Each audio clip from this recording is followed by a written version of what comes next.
रोहनिया विधानसभा के संभावित प्रत्याशी एवं समाजसेवी भानु प्रताप सेठ ने सोमवार को अपने कार्यालय पर आयोजित प्रेस वार्ता में क्षेत्र की विभिन्न जन समस्याओं, विकास कार्यों और समसामयिक मुद्दों पर अपनी बात रखी। उन्होंने कहा कि रोहनिया विधानसभा के समग्र विकास के लिए सड़क, शिक्षा, स्वास्थ्य, पेयजल, बिजली तथा अन्य बुनियादी सुविधाओं को प्राथमिकता के आधार पर विकसित किए जाने की आवश्यकता है। भानु प्रताप सेठ ने कहा, वो लंबे समय से समाज सेवा के माध्यम से क्षेत्र की जनता के बीच रहकर उनकी समस्याओं के समाधान के लिए निरंतर प्रयास करते आ रहे हैं। उनका उद्देश्य जनहित के कार्यों को आगे बढ़ाने और क्षेत्र के प्रत्येक वर्ग को विकास की मुख्य धारा से जोड़ना है। उन्होंने कहा, जनता की अपेक्षाओं पर खरा उतरना है उनकी प्राथमिकता है। प्रेस वार्ता के दौरान उन्होंने हाल ही में दिल्ली में नीट परीक्षा लीक मामले को लेकर हुए धरना प्रदर्शन पर भी अपनी प्रतिक्रिया व्यक्त की। उन्होंने कहा, युवाओं के भविष्य से जुड़े मामलों में किसी भी प्रकार की लापरवाही स्वीकार्य नहीं है। परीक्षा प्रणाली पूरी तरह पारदर्शी एवं निष्पक्ष होनी चाहिए तथा मामले की निष्पक्ष जांच कर दोषियों के विरुद्ध कड़ी कानूनी कार्रवाई की जानी चाहिए ताकि विद्यार्थियों का विश्वास बना रहे। अंत में भानु प्रताप सेठ ने क्षेत्रवासियों को आश्वस्त करते हुए कहा, वो रोहनिया विधानसभा की जन समस्याओं के समाधान तथा क्षेत्र की सर्वांगीण विकास के लिए लगातार कार्य करते रहेंगे और जनता की आवाज को हर स्तर पर मजबूती से उठाने का प्रयास करेंगे। नमस्कार, अभिषेक दुबे, समाचार दर्शन। बात की जाए काशी तक, हर जगह एक अलग चर्चा का विषय बना हुआ है। जंतर मंतर पर जिस तरह से छात्रों ने देखा जाए तो जो कांग्रेस जनता पार्टी की चीजों को देकर और धर्मेंद्र प्रधान जैसे शिक्षा मंत्री का इस्तीफा लिया है, ये कहीं ना कहीं पूरे भारत में एक झकझोर रख देने वाली बात है। आज हमारे सामने एक प्रमुख समाजसेवी भानु प्रताप सेठ, जो आने वाले समय में विधानसभा रोहनिया से चुनाव भी लड़ने की तैयारी में है। अब उनसे बात करेंगे कि वाकई काशी तक में जो एक हलचल देखने को मिली है, क्या इसकी प्रतिक्रिया होगी। नमस्कार, समाचार दर्शन में आपका स्वागत है। अपना पूरा परिचय बता दो। मेरा नाम एडवोकेट भानु प्रताप सेठ है और मैं उच्चतम न्यायालय में प्रैक्टिस करता हूँ और अभी मैं प्रेजेंट में रोहनिया विधानसभा से चुनाव लड़ने की तैयारी में हूँ। अब बात की जाए भानु जी, तो जिस तरह से हम पहले समाज सेवी पे बात करते हैं, समाज में कितने सालों से आप समाज के सुख दुख के साथी बने हुए? अभी लगभग 1-1.5 सालों से मैं रोहनिया विधानसभा में काम कर रहा हूँ। उसके में पहले मैं एडवोकेसी कर रहा था सुप्रीम कोर्ट में। उसके बाद थोड़ा सा मन मेरा नीति की तरफ भी आदमी को जाना चाहिए। बात की जाए तो रोहनिया विधानसभा में ऐसी बहुत सी समस्याएं जो आज तक उसका निवारण नहीं मिल पाया, उस पर कितना फोकस रहेगा? फोकस मेरा ज़्यादातर एजुकेशन पर रहेगा, हॉस्पिटलिटी पे रहेगा और जो भी बेरोजगार लोग हैं उनके साथ हम खड़े रहेंगे। भानु जी, एजुकेशन की बात कर लिया आपने और अभी एजुकेशन पे ही पूरी चीजें आप देख रहे हैं। लगभग भारत में हलचल मचा दी हुई है। ये जो कांग्रेस पार्टी है और जो अभी धर्मेंद्र प्रधान जी का जो इस्तीफा हुआ, मोदी जी की एक इंटरव्यू आई और इस तरह का पूरा एक तक विपक्ष का देखा जाए तो बहुत बड़ा इसमें भूमिका देखने को मिल रहा है। तो क्या कहेंगे इस पे, क्योंकि आप राजनीति में भी प्रवेश करने जा रहे हैं, रोहनिया विधानसभा से आप चुनाव की तैयारी में भी लगे हुए हैं, तो क्या भूमिका इसकी नजर आ रही है आपको? पेपर लीक का मामला था, जो भी मामला था पेपर लीक का था, इसमें धर्मेंद्र प्रधान जी को इस्तीफा देना ही था।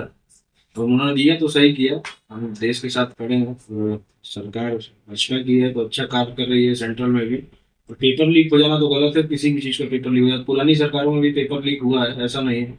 आप सपा गवर्नमेंट में जाएंगे, सपा गवर्नमेंट का काफ़ी सारे स्कैम्स हुआ है। लेकिन अभी जो कांग्रेस जनता पार्टी जो आई है, इसको विपक्ष ने फंडिंग की है। जो भी फंड आ रहे हैं जंतर मंतर पे तो काफ़ी सारे लोग बैठ जाते हैं, लेकिन सरकार जो भी कार्य कर रही है सही कर रही है। धर्मेंद्र प्रधान का इस्तीफा सही था। इसमें 24 घंटा के अंदर एक प्रधानमंत्री नरेंद्र मोदी का एक वीडियो वायरल हुआ है जिसमें उन्होंने बोला है कि दोषियों के ऊपर कड़ी कार्रवाई करने की तैयारी कर रहे हैं और एक बिल पास करने जा रहे हैं शिक्षा पे लेके। कितना उसका समर्थन आप करते हैं? नहीं, मैं पूरा समर्थन इनका प्रधानमंत्री जी का करता हूँ। हमारे सांसद भी है हमारे से, और बिल पास करने जा रहे हैं, अच्छी बात है, बिल पास करें और बढ़िया काम कर रहे हैं। अब रह गई बात स्टूडेंट की। स्टूडेंट के हिसाब से वाकई क्या विपक्ष उनको हवा दिया है कि वो स्टूडेंट वाकई वहां पहुंच गए? नहीं, स्टूडेंट अगर जो स्टूडेंट होते हैं वो जंतर मंतर पे इस तरह के काम नहीं करते, पुलिस वालों को तो नहीं मारते। स्टूडेंट का काम है शांति पूर्वक प्रदर्शन करना, धरना देना। कुछ स्टूडेंट थे जो जिन्होंने धरना दिया, लेकिन काफी सारे लोग स्टूडेंट नहीं कर सकते, उनको तो उग्रवादी ही कहेंगे हम लोग को। आप भी एक पढ़ लिख के आप यहाँ तक पहुंचे हैं और आप भी एक स्टूडेंट रहे होंगे और देखा जाए तो स्टूडेंट को क्या ऐसा बिहेवियर जो पीएम को, हमारे देश के प्रधानमंत्री नरेंद्र मोदी को गाली देना, हमारे सैनिक को गाली देना, हमारे पुलिस जवान को गाली देना, जो दिन रात मुख्य चीजें थी वो। देखिए, स्टूडेंट लाइफ में सबसे पहले तो देश सेवा ही सिखाया जाता है। सबसे पहला काम पढ़ाई का यही है कि आप अपने माँ बाप की इज्जत करें, देश की इज्जत करें, अपने बड़े लोगों की इज्जत करें, वो हमारे प्रधानमंत्री हैं। अब स्टूडेंट से ऐसा करें तो वो स्टूडेंट नहीं है, वो अपराधी हैं, उनके ऊपर एफआईआर दर्ज होना शुरू हो गई है। दिल्ली में आप लोग देख रहे होंगे, धीरे धीरे जो भी जिनकी फंडिंग थी, जो भी कॉकरोच जनता पार्टी के अध्यक्ष होंगे, के खिलाफ मुकदमा दर्ज होगा। और रही बात धर्मेंद्र प्रधान जी की, तो उन्होंने इस्तीफा दिया। भाई, पेपर लीक हुआ तो कोई भी देगा, अच्छाई की वजह से उन्होंने इस्तीफा दिया, कोई दिक्कत नहीं। कोई दिक्कत नहीं। अब रह गई बात, हम समाज सेवी की बात करते हैं। रोज यहाँ विधानसभा में ऐसे बहुत से महल्ले हैं जो आज भी विकास से कोसों दूर है, क्योंकि देखा जाए तो बीजेपी विकास की बात करती है, सबका साथ सबका विकास की बात करती है, सबका भरोसे की बात करती है, लेकिन आपने क्या मुद्दा लेकर इस रोहनिया विधानसभा की तैयारी में की? मेरा सिर्फ 3 मुद्दा है। इसमें मुझे हॉस्पिटैलिटी चाहिए, एजुकेशन चाहिए, स्कूल्स चाहिए, कॉलेजेस चाहिए, और जो भी बेरोजगार हैं कुछ परसेंट लोगों को नौकरी चाहिए।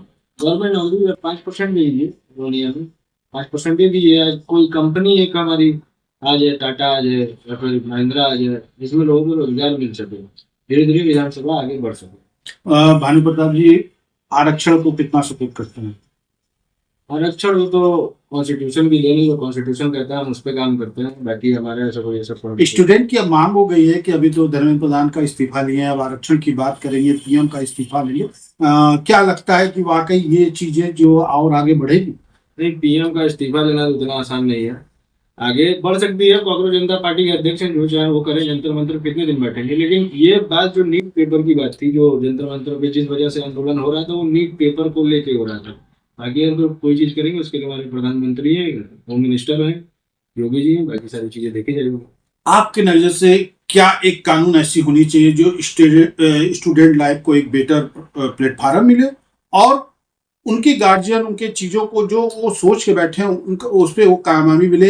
ऐसा क्या हमारे सेंट्रल से आप लोग मांग करते हैं? सेंट्रल से तो यही मांग करते हैं कि नीट का जो भी पेपर है, क्योंकि इनकी सबसे बड़ी, क्योंकि नीट हमारा जो है वो डॉक्टर्स देता है देश को, और बेस्ट डॉक्टर्स एम्स देता है। मैं ये चाहता हूँ कि नीट का पेपर तो लीक ना हो, बाकी कोशिश रहेगी कि सारी चीज़ें गवर्नमेंट मेंटेन करे, हमारे प्रधानमंत्री मेंटेन करे, बाकी दूसरी गवर्नमेंट ये चीज़ करनी पड़ेगी। जनता से क्या अपील करेंगे, क्योंकि रोहिंग्या विधानसभा से आप तैयारी में जुट गए हैं, लोगों को भी जनता दर्शन कर रहे हैं, लोगों की समस्याओं को सुन रहे हैं, उसका कोशिश कर रहे हैं कि 102% आपका उसका निवारण हो, तो रोहिंग्या विधानसभा की जनता के लिए क्या अपील है आपसे? जनता की यही अपील है जनता से कि अगर एक मौका दे पाए जनता तो एक मौका दे, क्योंकि मौका तो काफी सारे लोगों को मिला है, लेकिन तो किसी ने कुछ किया नहीं। मेरा सिर्फ 3 चीज़ है, एजुकेशन, हॉस्पिटैलिटी और आपका एक नौकरी, बस यही है। अगर ये 3 चीज़ है, मैं कोशिश करूंगा कि सारी चीज़ें उपलब्ध मैं कर पाऊँ। हमारे संग भानु प्रताप सेठ जी, जो रोहिंग्या विधानसभा से एक समाज सेवी के तौर पर बड़ी विख्यात भी है और अब रोहिंग्या विधानसभा में एक राजनीतिक कैरियर की शुरुआत करने की भी तैयारी में लग गए। इनकी भावनाएं, इनकी चीजें जनता के संग हमेशा एक अच्छा मेलजोल बना के रखे हुए हैं और जनता के सुख दुख में हमेशा ये खड़े रहते हैं। इसी से अभिषेक दुबे, समाचार दर्शन।